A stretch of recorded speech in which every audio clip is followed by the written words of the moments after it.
Okay. Maligo ang dalawang aso. Si Winter at Summer. Ayan. Silang dalawan lang. Ito yung nanay. Ito yung tatay. Nanay si Summer. Tatay si Winter. Nauna nang naligo yung dalawa. Si Winter ay Chuding. Oh, saka si Spring. Silang dalawa naman. Nahin na natin to. Si Winter.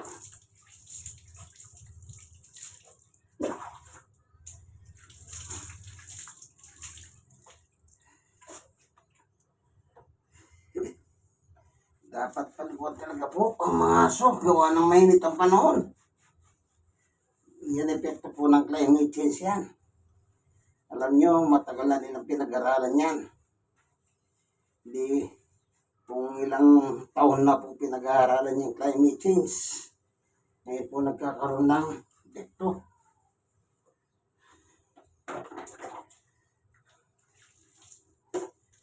Kita nyo yung panahon na yun, napakainit, di ba? Hindi naman dating nangyayari sobrang init. Ngayon nangyayari po yung sobrang init. Halos wala tayong kaya mga mall ngayon mabentang mabenta yan.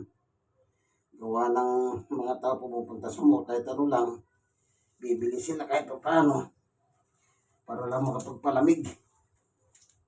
Kaya yung mga mall ngayon ang puntahan ng mga tao. Siyempre naiya ka naman kung pupunta ka ron. Kahit kapirasong items hindi ka man lang bibili. Kaya kahit paano bibili ka. Opo. Dahil nagigamit ka ng aircon.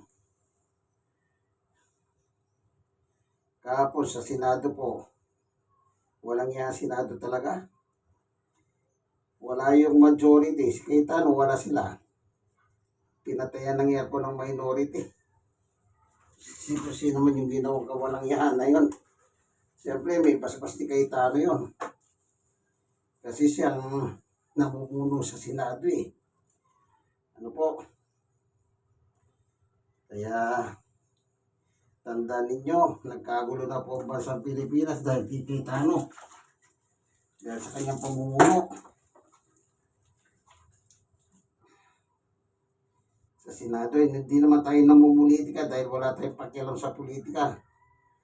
Pero yung patayin mo yung aircon ng mga senador na minority, nandun sila 11. Hindi makatwiran yun.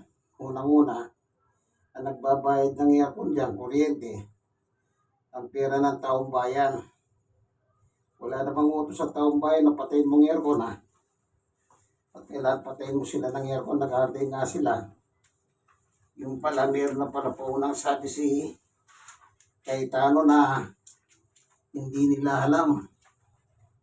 Ayon sa social media, walang papasok sa kanila kasi nga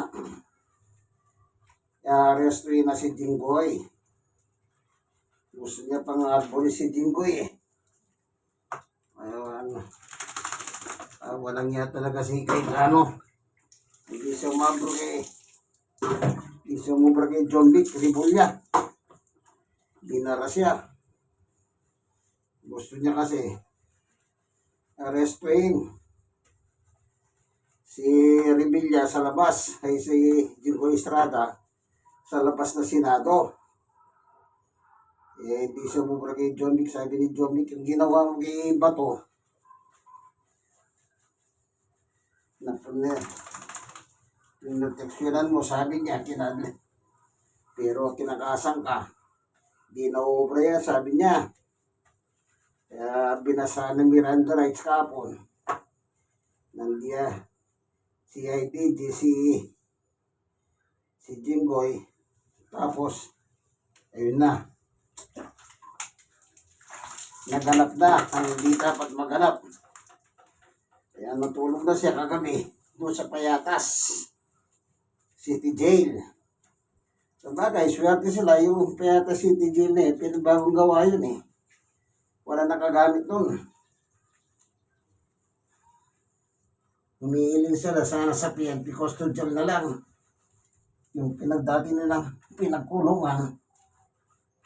Nung sila ay nakulong sa Napolis Pidap. Eh wala na, sira na pala yung ginagawa pala yun. Meron itata yung bago pala ron. Yung ano na yun. Ano, may tatayo palang bago.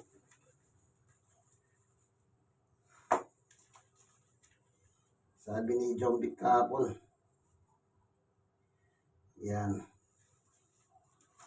Kaya, hindi tayo namumulitika, pero titignan naman ninyo ang nangyayari sa politika sa bansang Pilipinas.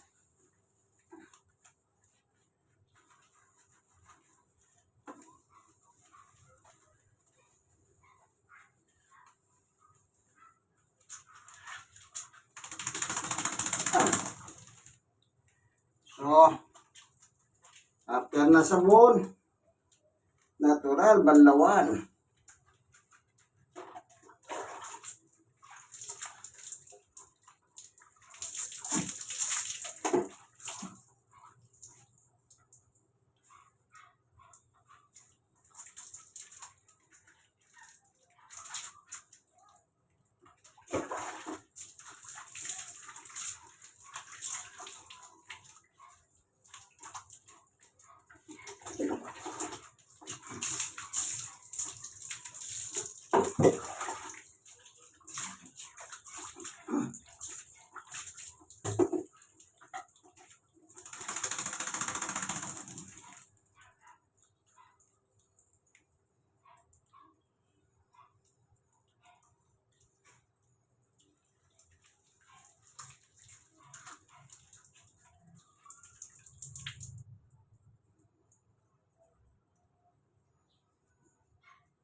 Ito po sanay ng maligo mga ito.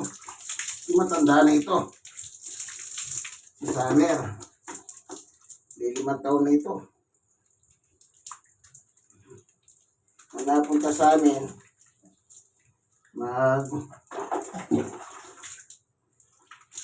magdadalawang taon. Eh, ngayon na, nakapanganak na siya. 4 na lalaki. Ang gaganda nila.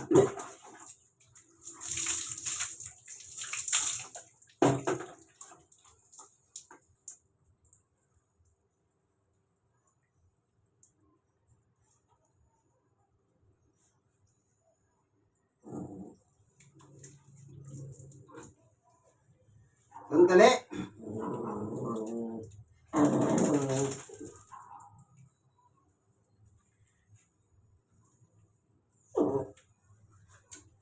Ano ka ba?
Ayan,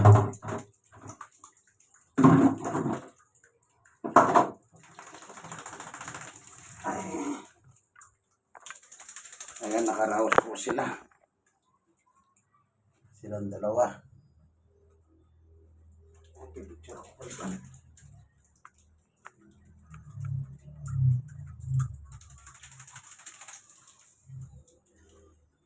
Sa Mera 20 naman yan. Senior citizen po ako. Yung kaibigan kay Jesus Brother Manny Bautista. Stroke no, 6 na taon, 10 buwan. Tutuod ko. 6 years and 10 months. Pero sa tuwing matawa ng ating Panginoong Yesus, okay naman. God is good all the time. Bago ligo sila sa Merap, Winter. Okay?